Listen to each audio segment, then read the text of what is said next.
Folks, welcome back.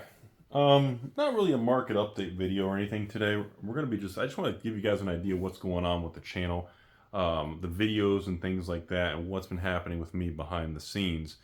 It's been very busy. A lot of behind the scenes management with product and collections and transactions going on. So I want to get into a couple things. So there's been a lot of messages between you all and patrons saying, Rudy, it's been like a month since you've even posted like a Rudy collection buying video. Like that's like the longest it's been since I've seen that. And that is true. And the reason for it is I'm not really sure if I should post a lot of them. The sheer volume of the amount of these collections and people selling between old magic in sealed product, old and new, not really any pattern with that, is pretty high. I would say probably right now, or at least the last 60 days, well, maybe 90 days, is probably been the largest uptick in the largest amount of sealed product and vintage card buying from viewers like you all and patrons and commenters and everyone like you all just watching. It's been such an astronomical uptick. I don't know if I should be proud of how much I'm buying, concerned of how much I'm buying, like embarrassed. I don't know how I feel about it, which means I don't know how the market and you all are going to view that kind of thing. Usually I can get a good vibe for it, but I would say right now,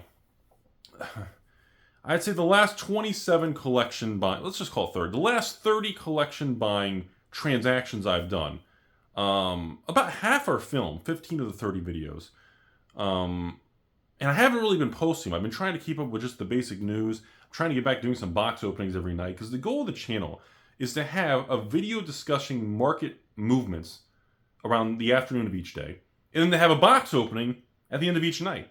So not to replace one with the other, but to have both. That's kind of the goal of the channel.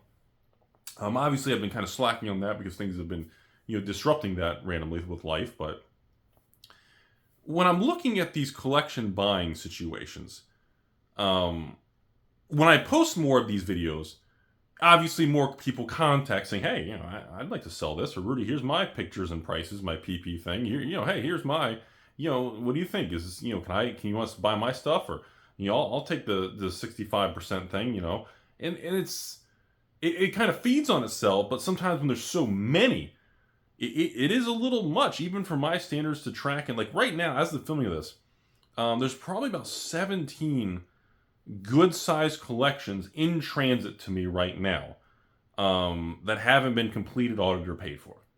And that's a lot for me at a single moment. Usually, it's like on a normal week, the amount in transit, I would say a couple kind of thing. Maybe low side, one or two, high side, maybe five. Because I'm very selective. I don't buy a lot of standard and modern era single cards because of the volatility of the prices.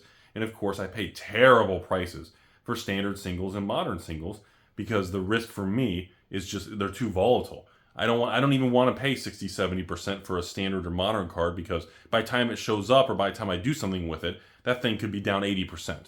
It's too volatile between Secret Lairs and the reprint direction and the management of Hasbro Wizards. But as far as sealed product, overall, it's still, there's two types of sealed product sellers right now, at least that I've been noticing on a trend. And it's people who have some pretty expensive, large, amassed collections. And then the other type is people who have sealed product probably from like the last 1 to 3 years-ish, maybe like 2024, that were jumping in or trying during the pandemic. And they're just like, dude, this is insane. I'm out. I don't know what I was thinking. I made a mistake. I tried selling one online and somebody, returned a box and hosed me or switcherooed me or something bad happened. And now everyone's a scam artist on eBay and I don't want to deal with it. And I try to tell them the same thing. Remember, folks, 99% of buyers and sellers on eBay, TCG Player, are good people. 99% of store owners, LGSs, collectors, players, investors, evil 3% beautiful ladies, 99% of everyone's good people. But you are correct.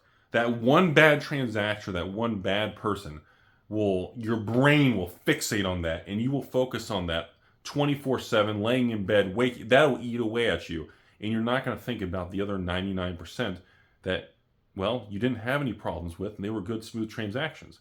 But the human mind always focuses on the thing that goes kind of haywire, the thing that gets that quick left turn.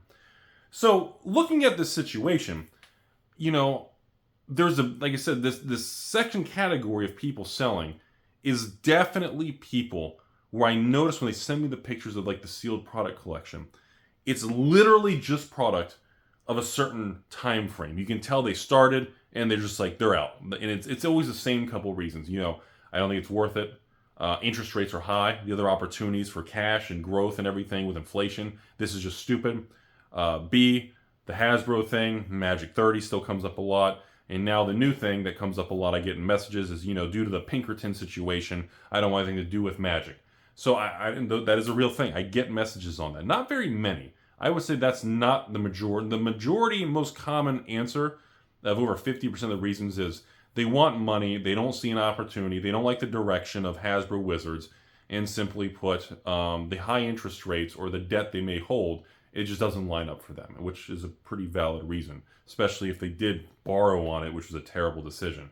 Never leverage up because you got to pay interest, and any money you do make is going to be eaten alive from the interest. So why are you doing work and leverage and risk when you're not making money? So yeah. So that's been interesting. It's almost like a lot of people who did jump in were kind of holding on in the post-2020 pandemic, but now it's like a new wave of being flushed out. That's kind of my perspective on that. Another interesting thing going on is older sealed boxes. There's been a substantial downtick in vintage sealed product. Weatherlight, Rudy's favorite, Mirage Visions, Stronghold Exodus, Urza Saga Legacy Destiny, Mercadian Mask, even in the early 2000s. The Scourge, Nemesis, the Onslaught, the Legions, that whole 2000, 2005 era. Very, very soft, very, very liquid on those particular boxes. The vintage boxes are more liquid, soft in price, but at least they're more liquid. That 2000 era stuff, from about 2000 to 2004-ish, those are probably the most illiquid. You go online and you'll see, oh, there's two listed on eBay for, I don't know, $2,000, and like 0 have sold. And then you find one website where one is sold for, you know, $800.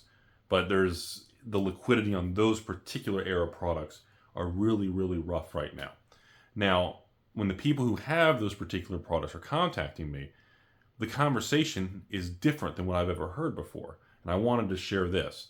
So people selling the like 2000s era boxes, specifically the old ones, specifically the Onslaught, Legions, Nemesis, Scourge, like those particular blocks. The most common reason I'm getting now is because most of the value in those boxes is the original Shooting Star high-end foil multiplier of the cards in those particular products. And the fact that Wizards is now going back and has no respect for the original artwork, original framework, and now the original foiling, they are not comfortable holding the 2000s era products. I thought that was a very interesting response that I've had. The first time when someone says that, and that's the reason for selling, I don't think much of it. But when it's the second time, I'm like, oh, someone else said that. That's ironic you said that. But when it's a third or fourth, I'm like, okay, that's kind of interesting, especially when the seller's in California, then Texas, then New York, then Colorado, then Michigan. I'm like, okay, these are not people near each other. These are pretty scattered across the U.S. So these aren't exactly the same thought. Maybe they're part of the same private, I don't know, Tinder, MySpace backpage group, and maybe they're all talking about it. I'm not really sure. So that is something new I've noticed in the last couple months on that particular era of product, because they don't contain reserve list cards, but the fact that the value is heavily weighted in these unique original foils and foil multipliers, it is deemed almost a very dangerous product to sit on or hold. I don't know if I fully agree with that, but it is an interesting talking point. So I am seeing that's where that weakness in those era boxes come from. Now let me jump over to the vintage boxes real quick. So for example, I bought a Visions box the other day, and I think I paid around $1,200-$1,300 for it. Okay, and at the peak in 2021, a Visions box I think was probably almost $3,000, like sold and selling for like 28, 29, 3,000 range. So like I was paying like $2,500 for a Visions box. And now, like, I don't even know if there's a Visions box on eBay. I don't even know if I could sell it for like $2,000 or $1,900 or $1,800. So, I'm even upside down quite a bit, probably easily 30-40% on some of the sealed boxes that are vintage compared to the peaks of where they are. So that's been very interesting dynamic to see how much these things have moved. Now, obviously, to me, even if being upside down on some of the purchases I did in that era, when everything was peaking and going higher, it doesn't really, it's sad to lose money, of course, but I still like the product. It doesn't make me regret owning the product, but it definitely makes you realize that, even these vintage boxes, they moved up so much in that 2021 to the moon era with the money printing, the pandemic, that whole weird bubble we went through was so distorted that, as the prices went up, stores, including me, the buy list, all our prices went up with it. And now that everything's tanked back down to, I guess, normal prices, the buy list and store prices have adjusted substantially downwards. So that I wanted to talk about this because it's kind of a weird topic. I feel like it's not really an easy thing to discuss between stores and online and everything. But the consensus is people no longer have any positive belief or strength or consumer confidence in Hasbro and Magic on the sealed product in general, old or new. And the post-Magic 30, the post-Pinkertons, the post-everything that's happened, is just like this insane timeline of drama in the last 12 months. And, no matter how we feel about it, it has caused a substantial behavioral shift. Now, I do think, as we know, time has a funny way of healing everything and moving forward.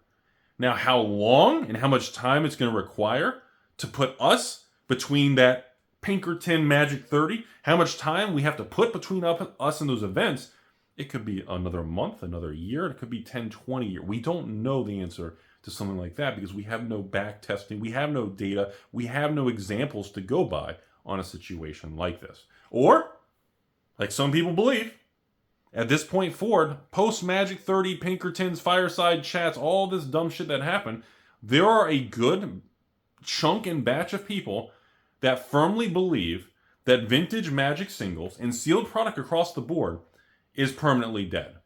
It will never appreciate, the glory days are over. There is a good chunk of the CCG population that firmly believes that. And we don't know if that's true or not. We won't know until the future gets here and we can turn around and look behind us, giggity, and we can see what happens. We don't know the answer to that. So I wanted to make this video to talk to everybody about, I'm going to start showing some of the sealed product collections and the vintage. I got a lot of small vintage single card collections already filmed and being discussed. And it's interesting to see those cards and kind of replay some of the ones I filmed maybe a month ago or 2 months ago or anything.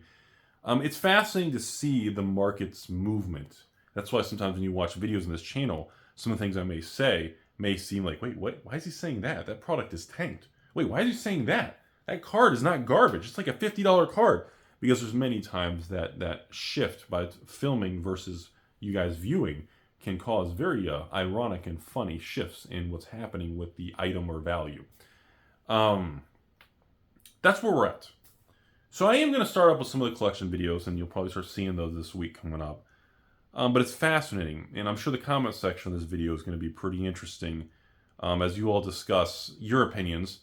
And I have a feeling the overall consensus is going to be two types of comments below.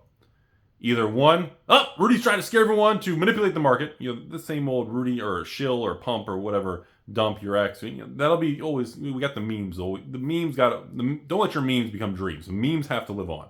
But I think you'll see a good amount of comments below of people that are probably, this is my guess as when I'm filming this. My guess is a good chunk of comments below are going to be simply saying, I will never trust Hasbro and Magic.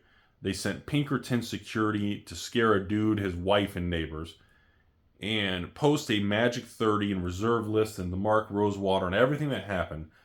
I think there's a good chunk of people that are refusing to do anything with Hasbro and Magic. And I don't think those individuals are going to change their mind anytime soon. And I also believe a lot of those individuals are going to move on to other card games, including the Flesh and Blood thing, the upcoming Sorcery, and of course Disney's Lorcana. I think a lot of this player base and people who Wizards has alienated are going to divert their money to other directions. And I don't know if and or when they will come back. Now, the age-old joke in Magic is that on a long enough time frame, you always return to Magic once it's in your blood and you taste it. Once you get a taste of that dopamine hit, that feel of Magic the Gathering, the average person will leave and return Magic 2 to 3 times in their life. So that is the age-old meme and joke of how this works in this industry. So, it's a lot to lay out there, everybody, but we're gonna go a little bit longer in this video. So the next thing is, obviously, with a lot of people who still seem to be unloading post-2019, 2020 pandemic era newer people who are still giving up and unloading, to me, that kind of people leaving the ecosystem will continue to put downward pressure on any product from the last 3 to 4 years. But I also do notice that most people selling don't seem to be having substantial amounts of product between like 2012, 2019. Or at least that contact me, so the data could be biased. It seems that, like I said, the baskets of individuals with sealed product are either seems to be the last few years, some older 2000s era stuff, or just straight expensive vintage. It's kind of funny. It's very rare that someone sends me a message, hey, Rudy, I got a box of Mirage here. I know Mirage peaked at like $5,000, $7,000, and now it's down to like $3,000. So you're probably gonna give me like $2,000. I got a box of Mirage, and then I got a box of Baldur's Gate. I don't really see a lot of people with Mirage boxes in, the brand new Baldur's Gate box, or, a box of Urza's with a box of, Streets of Barry Manilow. Like, that doesn't seem like you can, like, individuals who like one don't tend to like the other. Does that make sense? They don't tend to say, hey, I'm going to put this fancy Urza's box on the shelf next to Rudy's Beanie Baby, my $4 investment, which as of right now, I checked eBay, is about $4. So with inflation adjustment, I'm down to about 10% on my Beanie Baby. And, you don't really see an Urza's box, a revised box, and then Baldur's Gate. Like, usually people are only attracted to a certain type of product they like to collect, that they are interested in, which is normal in everything in life. That's just, everybody has preferences, and that's okay. I still, like I said, we'll have more conversation on sealed product in context of just Magic. We'll have another long video here, but overall, I still don't believe that the concept of sealed Magic the Gathering should be thrown out the window. I still think the basic fundamentals of this concept remain somewhat intact. Obviously, I don't believe it's as attractive as it was pre-2020. But at the same time, when I was on YouTube from 2016 through 2019, during that 4-year window, 2016, 17, 18, 19, people were angry and saying the same thing. That everything from 2016 to 2019, the easy money's been made, don't touch it, these are all printed to oblivion. In other words, that era, everybody was talking and saying the same thing. So, ironically, the attitude of social media, commenters, people, viewers, everything, from that era compared to this era, are still saying the same thing. But the difference, obviously, between the eras, even though people's attitude feels the same, the difference is obviously now we have these flashy variants and everything is very, very different. The accelerated quantity of products, the accelerated variants of products, and of course Magic 30, where they did reprint Collector's Edition. And now, of course, we have the 50, 60, 70 secret layers a year, which randomly reprint all these cards through Magic's history that are so far non-reserve list. And, these new variables has been thrown into the pot. So that's where it's at. Now, before we end the video, I know we're late in the video here, and I'll put a dramatic title on this so more people watch it. When it comes to single old product, in reserve list cards, these old things. When I look at the Arabian Nights, Antiquities, Legends, the Dark, the infamous Rudy terminology of Four Horsemen that I didn't think was going to take off and become a big thing that people use everywhere. It's funny to hear people say that, because I used to say that as like a slang thing on this channel, the Four Horsemen sets, and now it's like I hear it talked about all over the place. I'm like, dang, holy crap, people do watch this channel. I should have planned that out better. And when I look at the ABU revised there and everything, I still am happy and honored to accumulate and hold these items because I enjoy them.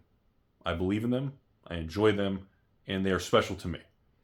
Now, with that being said, like I've been saying in the last 6 months post Magic 30, I still don't see any smooth or easy money or appreciation of vintage Magic cards anytime soon. I just don't see it happening. Would I like them to skyrocket? Sure! I'll stop buying. If all the vintage cards 10x right now, and a Black Lotus, an unlimited Black Lotus went from, 20 grand to, 200 grand. Great. I'd be super happy because I could probably fully retire at that point and I would just disappear in my basement. Do I think that's going to happen? I would like to think eventually that we have another leg up to the Rudy museum level, my whole terminology everybody makes fun of me about. But I don't, with all the things that have happened, I don't see that happening anytime soon. I do not see any variables or catalysts. I don't see any specific positive movement or energy or market conditions to really put any upward pressure on these items. Absolutely everything is going against it. You got people who don't believe in it. You got the Wizards and Hasbro. You got high interest rates, turbulent economies, people who still think the world's going to end, which that's been happening our whole life. Like every category from a macro to a micro to a literally within the Magic ecosystem, none of them are lined up for something positive. That's why you don't hear about reserveless buyouts. Is anybody doing reserveless buyouts? There was attempts months ago. Some cheaper reserveless buyouts. Tier 2, Tier 3 cheap stuff. But overall, it pushes it up a little, but there's no way you will see any major reserveless buyout type videos or updates from me or anyone else anytime soon because the market conditions are simply not there. Because right now, if you're sitting across from me and we're in our basement and we're holding hands together, and you say, Rudy, I got, $1 million, I would look at you and say, why would you dump $1 million in vintage Magic cards or sealed product when, cash is like 5%? Well, can't you get like an A-rated or a triple B-rated investment grade bond for probably 6 or 7% for 10, 20, 30 years? No matter what inflation can't you, kind of lock in a 5, 6, 7% range with minimal risk? Or actually 5%, I guess, is FDIC insured. But I don't think that sealed product of Magic or vintage Magic singles can outpace that. The conditions, again, and the behavior of Hasbro and Wizards of the Coast and the actions they're doing towards the market remain very turbulent and negative and very poorly thought out. Therefore, you will not see tremendous amounts of money flow into this marketplace. It's just not going to happen. Now, eventually, I do think, again, time heals all. We march forward. We get 5 years between us and Magic 30 and 5 years between us and the Pinkertons and Fireside Chats and Cynthia Williams, the CEO of Wizards of the Coast, reading Wikipedia so that we all think she's smart. If we put enough time in leadership changes and things evolve, we could be looking at a different market. But right now, 5 years ago, reserveless cards were relatively cheap by comparison today. Interest rates were essentially almost zero. Markets were turbulent. And, there was a lot of opportunity in a lot of cards and sealed product, even though people then were also just as negative. But now, because of the macro and the micro and the economy of just the cards, each bubble, no matter how big or small, just does not look favorable. So there's no way to argue that anyone should park a lot of money in reserve list singles or even sealed product. Now, I still believe, which is the hot take coming up right now, I still believe that people should have exposure to vintage collectibles, sealed product, and I think it makes a great piece to add to long-term portfolios. I still believe that. Now, what you pick and which cards you like, and that's up to you.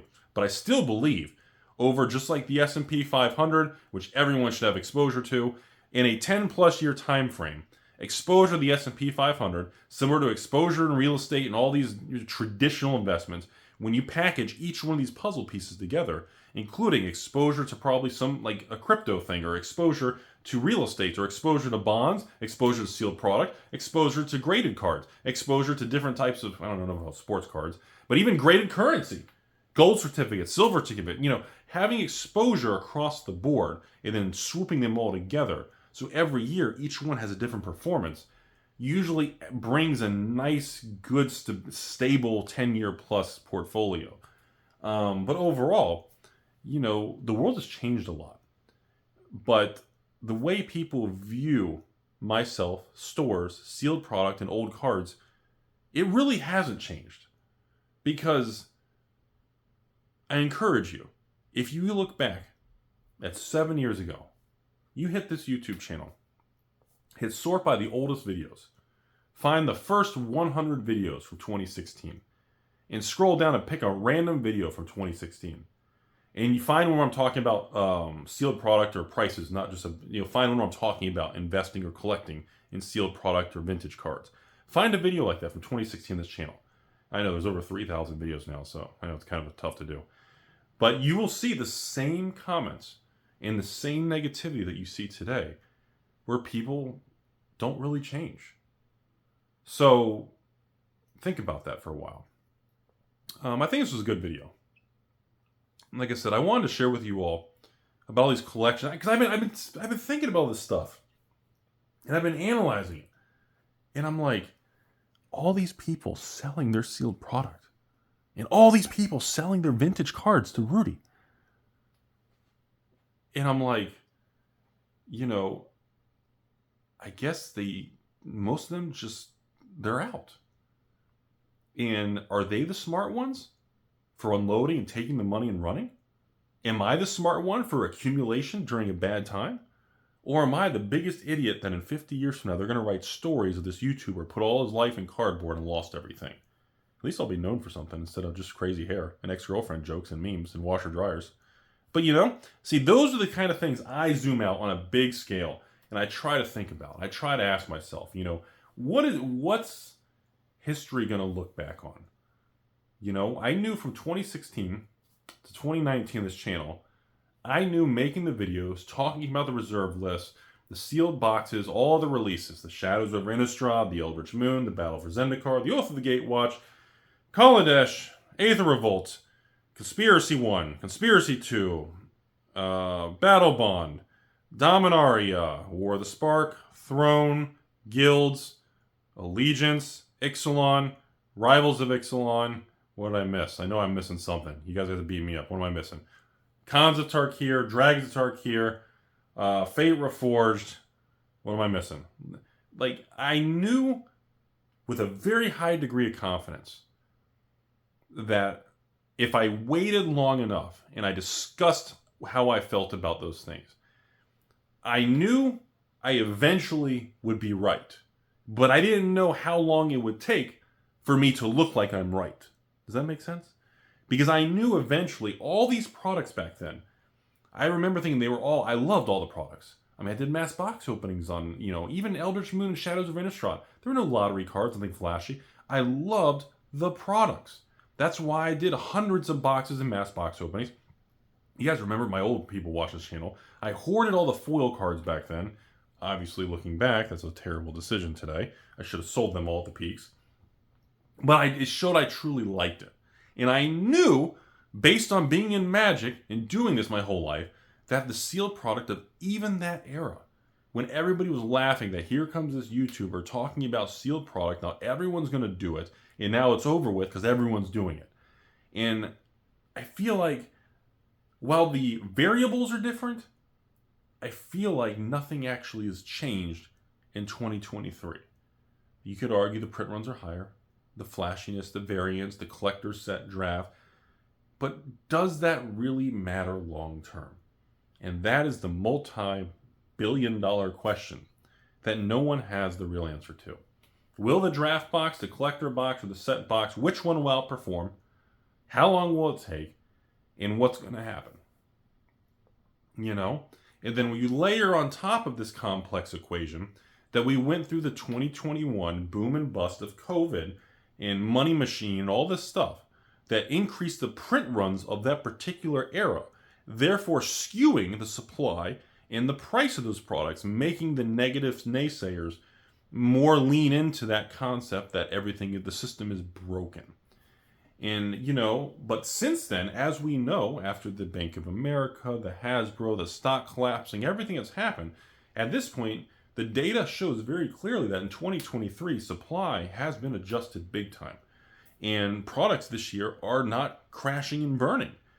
And, you know, that's not going to change how everybody feels. Everyone's still going to be negative. People still aren't going to go back into hoarding sealed product in their wife's boyfriend's closets. No one's going to do that.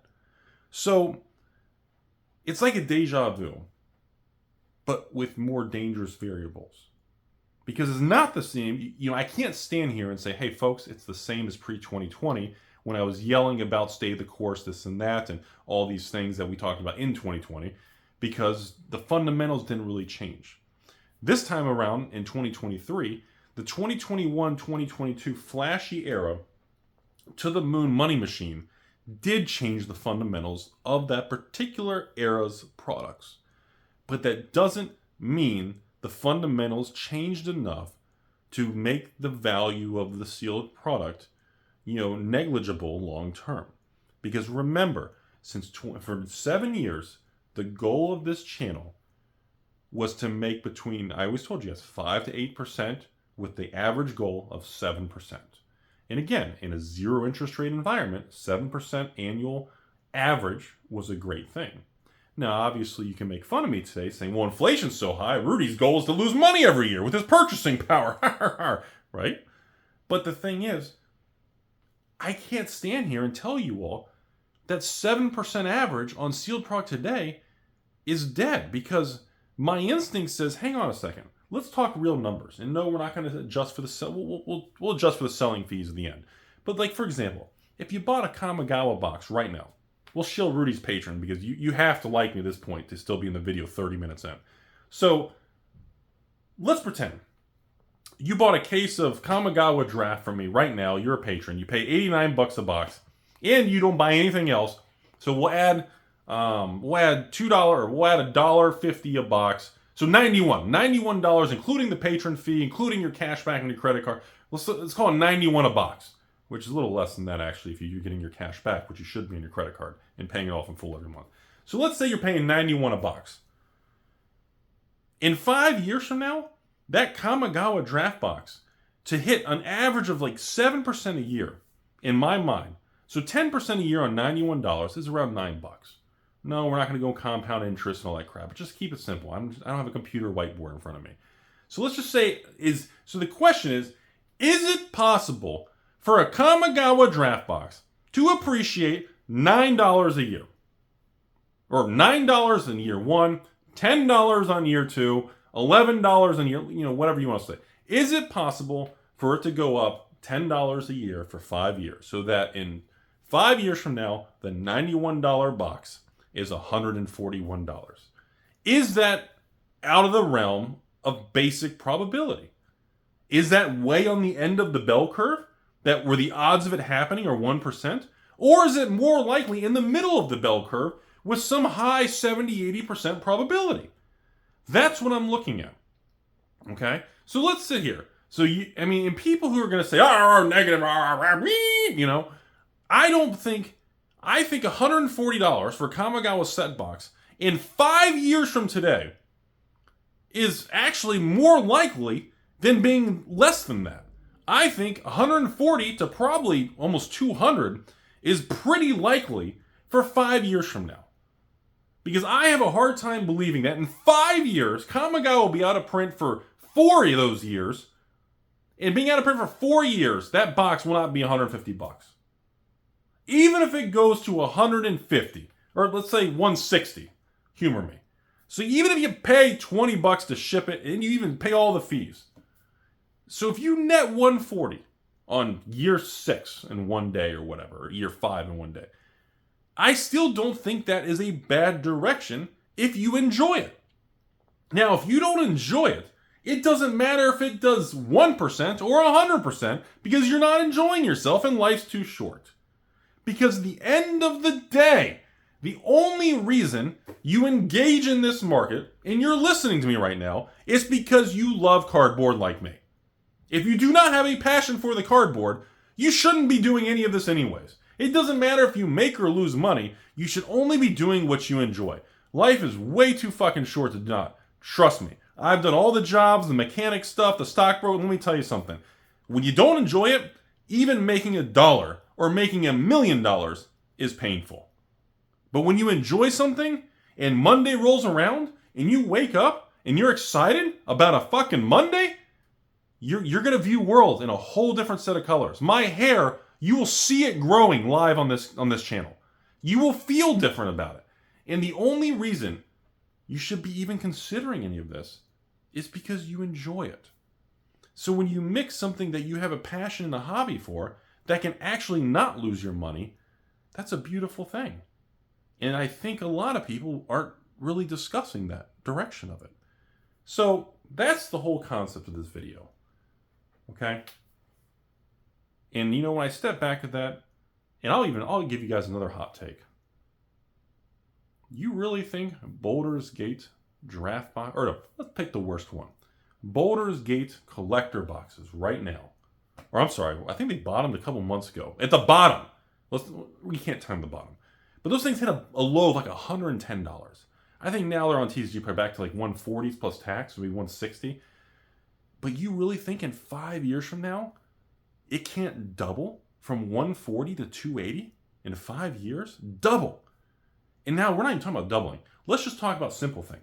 Let's say you bought right now a fucking Baldur's Gate collector's box. And you paid $150 shipped with tax. You're trying to tell me you don't think that thing can go up $10 a year for the next 5 years in a row and go back to 200? Well, actually, I'm sorry, 10% of 150 would be 15 a year. So 15 a year over 5 years, that'd be like $90. So, but you don't think that's possible? Like, is that because you're overly negative? Or you just have no faith in wizards? But when you take the emotion out and you look at that raw number, especially on like, you know, even just like, what's another bad set? Streets of Barry Manilow, Streets of Copacabana. You really think Streets of Capenna is going to be a $90 box or a $100 box in 5 years? Like, and then let's take it a step further. You think that Strixhaven with Mystical Archives is going to be a $100 box in 5 years? When the collector boxes have already been moving? That's a 2021 era product. You think Adventures in Forgotten Realm from 2021, overprinted, all, you know, off the lows, but still nowhere near the highs. You really think in 5 years, an Adventures Forgotten Realm draft box is going to be $99 in 5 years from now? You don't think that product can go from $100 and gain $10 a year? That, which would be technically 10%. But if you adjust shipping and fees, you know, after 5 years, let's say it goes from 100 to 150, shipping and fees, you net what, 130? So that's only what, 7% a year, I guess? You're back down to that. But I mean, I think people, again, got so desensitized with these major financial swings that these real world, normal, slower moving prices, they feel dirty. They feel bad.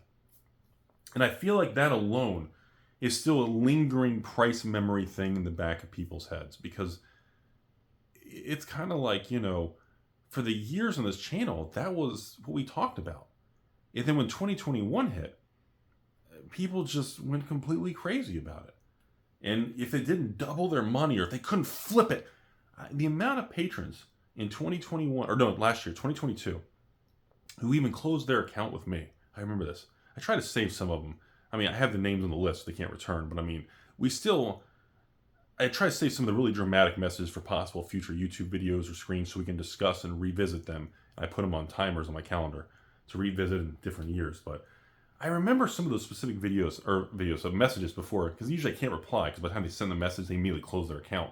And I remember some of them just, Rudy, what's the point of this? I bought a Pokemon box from you and it was only $7 off the market price. And I bought the 3-pack. So I only got $21 off the market price on this one item. I can't even flip that and make a good profit. And I remember those type of messages. And it's funny how before 2020, that was never a thing. It wasn't about just trying to buy and flip. That was kind of that stay-home COVID culture thing, where you just you don't have the real job, you try the side hustles. Because remember, I always thought the key to all this was you have a real job, and then you add a nighttime or weekend side hustle in addition to the real job to kind of diversify that income stream. And then as time went on and you break past a certain amount of cash reserve, you start sweeping the excess cash and you park it into your mutual funds, your collectibles, look at real estate, look at bonds, or I guess now look at cash and, CD rates, So that's all I have today. I hope you learned something. For anyone who sat through this, how long is this video? Holy crap. Jesus, 41 minutes. Okay, so I know no one's going to watch 41 minutes. If you actually watched 41 minutes of this video, give me something unique here. Let's say something special, because there's no way people are going to watch this. This is the views and this video. I'll put a negative title to get stuff up, but this is a really, really important conversation that, needs to be discussed and had that I don't think people are doing. So anyways, if you watch and enjoyed this video, I don't know, just give me some sort of hashtag, Rudy's hairy arm. Give me a hashtag Rudy's hairy arm, because if I see that, I'll know you actually made it to 40 minutes in this video. And tell me if you actually like the video, because I haven't done a 40-something minute discussion like this in a long time, and I wanted to have this on record, uploaded, time-stamped on YouTube, so we can discuss how everyone's feeling. And many times I feel like I've lost my mind, because I continue to stay the course, and you know what? Make fun of me all you want. I've been liking the new Magic products. Make fun of me all you want. I think the new Pokemon set sucks. Make fun of me all you want. The new MetaZoo native set I think is the best set they probably ever released. Make fun of me all you want. The white sets coming out have been doing phenomenal. They've been recovering like crazy. Make fun of me all you want, but that's just how I feel about it. You don't have to do anything about it, but that's just... Hope you enjoyed the video. Holy cow, that's a long video. Wow, no editing on 40 minutes.